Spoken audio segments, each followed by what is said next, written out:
Here I'm going to talk about mainly chronic pain because that's what I'm considering in the psychological informed physical therapy approach.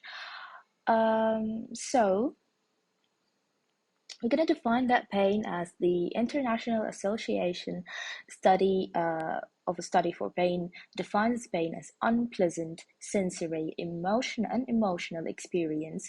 So yes, the pain that you feel is emotional and sensory too. It has two aspects associated with actual or potential tissue damage, or described in terms of such damage. So there could be an actual damage or a threatening damage. So you would feel the pain. Pain is subjective experience, depends on self-report of the individual. The way I perceive the pain is different from the way that you perceive the pain.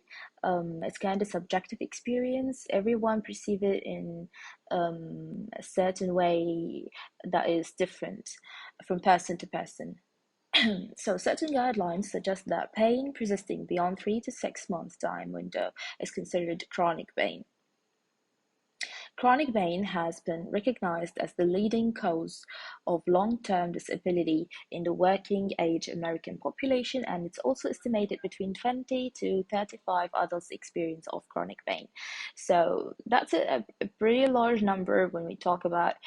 So it need to be concerned because as you see, if it's not managed in a proper way, it's going to turn into a disability, and a long-term disability actually, and healing from it is going to be far way damaging and challenging. I mean, pain has been cited as the primary reason to seek medical care in the United States. You know, if you don't feel the pain, you'll not go to the doctor. It's not urgent. But when you feel that pain, you feel like it's urgent. So you gotta go to the doctor because that pain is stopping you from practicing your normal life.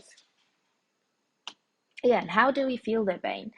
Well, tissue injury causes the release. That's on the short term. That's the acute pain. Releases chemicals from the injured cells, like mast cells and all. It releases histamine and all these chemicals that increase the sensitivity of of free nerve endings to these chemicals. Once the tissue is healed, this hypersensitivity is supposed to usually return to normal. But if the case is chronic and there is long-lasting alteration in the neurons, so your body keeps sending messages, these painful signals to your brain, telling it, oh, it's painful, it's painful, it's painful. Um, and it causes structural changes, increases the number of pain receptors in the spinal cord, and reduce pain inhibitory processes. So it becomes even more difficult to control that pain because it's long lasting. It causes alterations in the neurons, alterations in the gray matter, in the physiology.